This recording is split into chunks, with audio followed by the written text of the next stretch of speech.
Edward opened his eyes. Agad na bumangon siya nang ma-realize niyang mag-isa na lang siya sa kama. Ngunit napahiga uli siya nang sumakit ang kanyang ulo. Nasaan si Laika? Nasagot ang tanong niya nang bumukas ang pinto at pumasok si Laika. She was smiling brightly. His world suddenly lifted up, as if a ray of sunshine had entered the room. May bitbit itong paper bag. Kasunod nito si Yaya Milagros. Inilapag nito sa side table ang mga bitbit. Kahit nahihirapan, sinikap niyang bumangon. Paglapit nito sa kanya ay agad na kinabig niya ito at niyakap ng mahigpit. Edward! He looked at Yaya Milagros. The old woman's eyes were brimming with happiness. Pinahid nito ang gilid ng mga mata nito. Yaya Milagros was looking at them contentedly.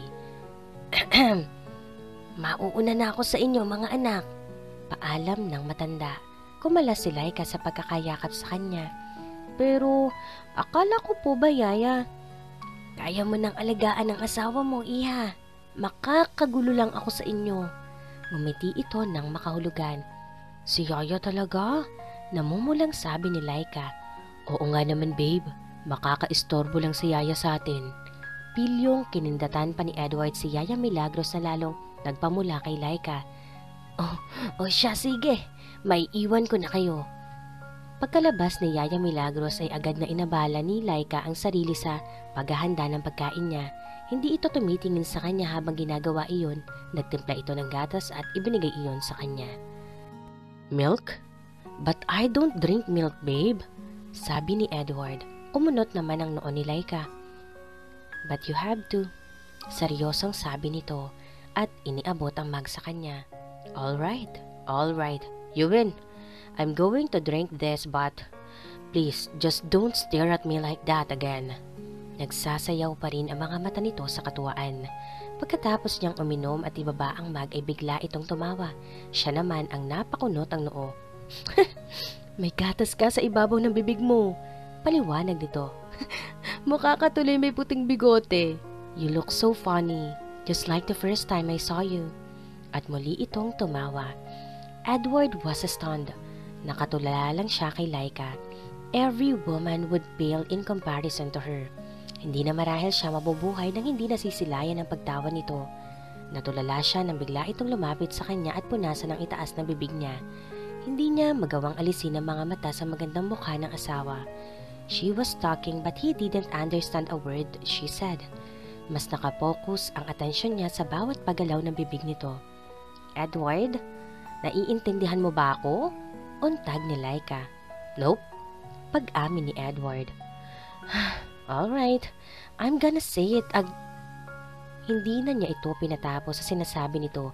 Bigla niyang hinalikan si Laika sa mga labi nito. Kusa namang tinugon ni Laika ang mga halik ng asawa. Edward, we're in the hospital at hindi ka pa magaling. Who says I'm not well? Nakangiti na saad ni Edward. Namula ang dalaga. Tila siya'y nasa isang ilog at tuloy-tuloy sa pag-agos. Muli siya nitong hinalikan. At ilang sandali pa.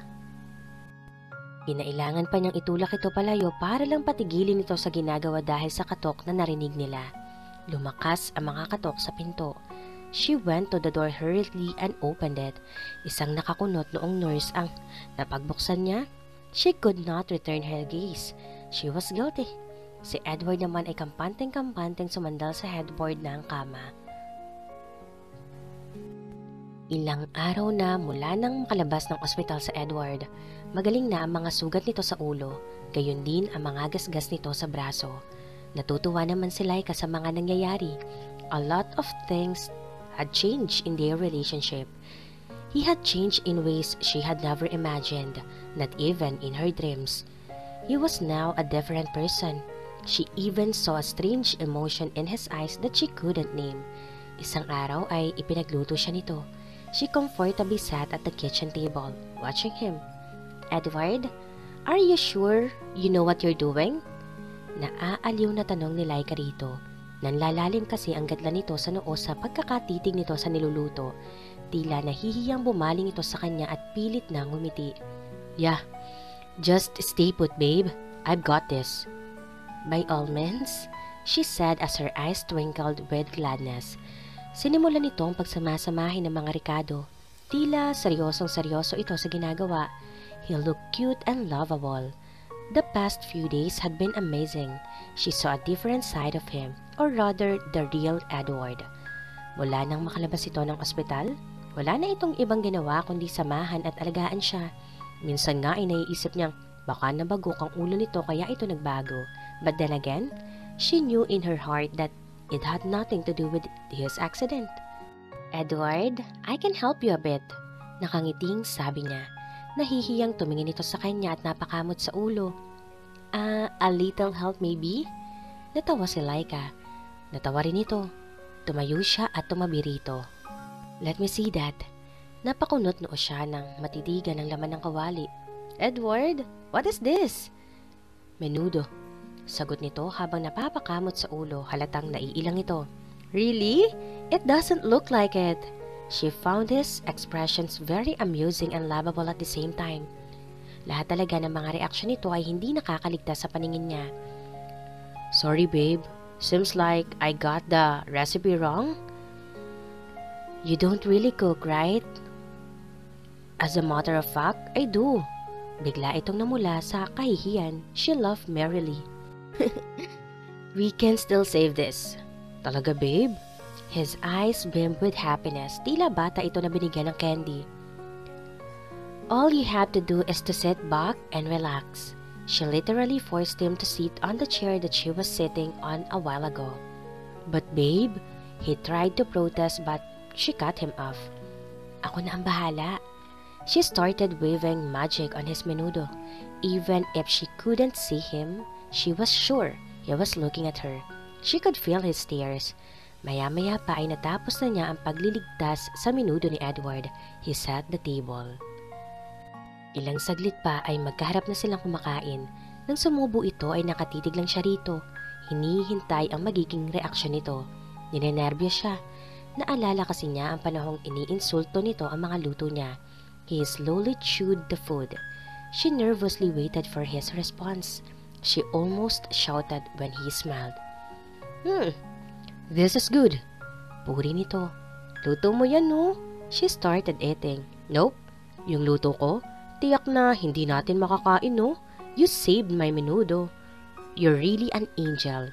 Ito na ang pinakamasarap na menudo na natikman ko. He gave her his most beautiful smile ever. Kulang ang sabihing tila sumikat ang araw sa harap niya. Her world seemed to stop. She almost heard fireworks. Her chest tightened in controlled emotion. Hindi niya malaman ang gagawin. She just focused her attention on her food. Sunod-sunod ang naging subo niya. She could actually eat everything on the table the way she felt right now. Babe, are you really that hungry? She looked at him and she noticed the laughter in his eyes. Dali-daling uminom siya ng tubig. She shyly smiled at him. He smiled back to her. Kapag kwan ay dahan-dahang dumukwang ito palapit sa kanya. Nakatingin ito sa mga labi niya kaya sigurado siyang hahalikan siya ng asawa. Napalunok si Laika at napatitig din sa mga labi nito. She closed her eyes and waited for his kiss. Ang tagal naman, she impatiently said to herself. Nang hindi pa rin niya maramdaman ng mga labi nito ay dahan-dahan niyang iminulot ang isang mata. He was looking at her. Napadilat na siya ng tuluyan. Malapit na ang mga mukha nila sa isa't isa. She could almost see her reflection in his eyes. His eyes were dancing with laughter. You've got a smudge on your lips. Anito. He wiped her lips with his thumb finger. And as much as I want to kiss you, Yaya Milagros and the rest of the troops are watching.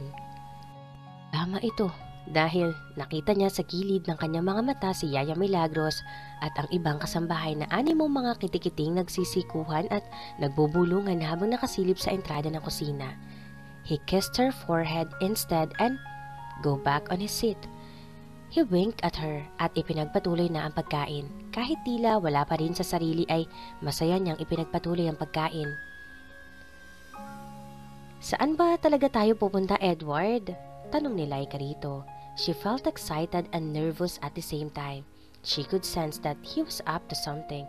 I told you, babe, it's a surprise. He concentrated on his driving. Ilang saglit pa ay tumigil sila sa isang malawak na lupain. Hindi niya alam kung anong lugar iyon at noon lang din siya nakarating doon. May kahoy na bakod na nakapaligid sa lupain. Hindi niya alam kung gaano kalawak iyon, but she guessed it was at thousands of hectares. "What place is this, Edward?" Tanong niya rito habang tinatanaw ang buong lupain. "You'll find out soon, but for now, may inilabas itong panyo." "What's that for?" Nagtatakang tanong niya. "I have a surprise for you." He blindfolded her. "Hindi ko naman birthday Inalalayan siya nitong maglakad. Suot niya ang flat na sandals that match her maternity dress. Nararamdaman niya sa kanyang paa at binti ang mga damo. She was excited to see his surprise. Kung ano man yun, siguradong maganda iyon. He wouldn't blindfold her if this was not something that would really surprise her. "Babe, I'm going to remove your blindfold now, but don't open your eyes just yet." Marahan siyang tumango habang inaalis nito ang takip sa mga mata niya. "I will count to 3. Then, you can open your eyes." "All right." Her heart was pumping madly. 1, 2, 3. She gasped when she finally opened her eyes. She must be dreaming a very beautiful dream.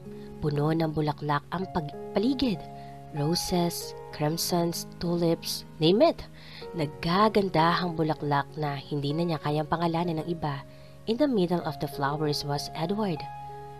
As if in a trance, she slowly walked towards him. She stopped a few inches away from him. Walang sino man sa kanila nagsalita. Their eyes did the talking. His eyes were clouded with an emotion that she could not name. He looked like a prince standing in the middle of the flowers. It was like a dream. He spoke softly. "This is all yours. This place is all yours. I'm planning to convert it into a villa and name it after you. It will be called Villa Laika." He wrapped her in his arms. Gustong-gusto niyang magsalita but could not find the right words to say. Her whole being was clouded with an inexplicable emotion. "Mahal kita, Laika," pahayag ni Edward. She froze. Maybe she was just hallucinating. She heard him say that he loved her because that was what she wanted to hear from him. "Mahal na mahal kita, Laika Montemayor." Tears fell down her cheeks. It was the very first time he called her Mrs. Montemayor. Her hallucinations were getting better by the minute. Niyakap niya na mahigpit ang asawa sa sobrang kaligayahan. Ilang sandali pa ay dahan-dahan siyang inilayo nito rito. He slowly wiped her tears away. She was surprised to see him crying too. "Alam kong hindi ka naniniwala sa akin, but I'm telling you this over and over. Mahal na mahal kita, Laika. I don't know how or when. Maybe it was the first time I kissed your hand, or maybe it was the first time I ever laid eyes on you." Sincerity was evident in his eyes. "Edward, He raised his hand to stop her from talking. "Let me finish first. Marami ka nang ginawa for our marriage to work out. I'm not worthy of you. I'm not worthy of your love." May namumuong mga luha sa mga mata ni Edward. "Kung kaya ko lang ibalik ang panahon, gagawin ko. Sorry sa pagiging masama kong asawa sa'yo. For thinking the worst about you. I was blinded by my anger. I'm sorry for thinking you married me because of my money, when all along you married me because you loved me." Shocked by his revelations, dahan-dahan siyang umupo sa isang nakatumbang puno. "Laika, I'm sorry for everything, for all the pain that I've caused you. I swear, pinagsisisihan ko lahat yon." Her tears fell. They were tears of joy. Mahal siya ni Edward.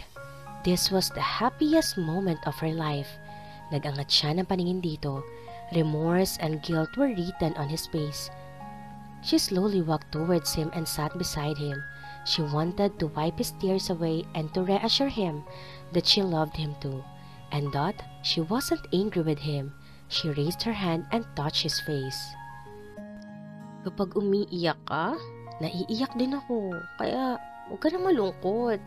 Kapag nalulungkot ka, parang nadudurog ang puso ko. At kapag nakikita kitang nasasaktan, dobleng sakit ang nararamdaman ko. She looked straight into his eyes. Mahal kita ng higit pa sa buhay ko. Hindi ko rin alam kung bakit eh.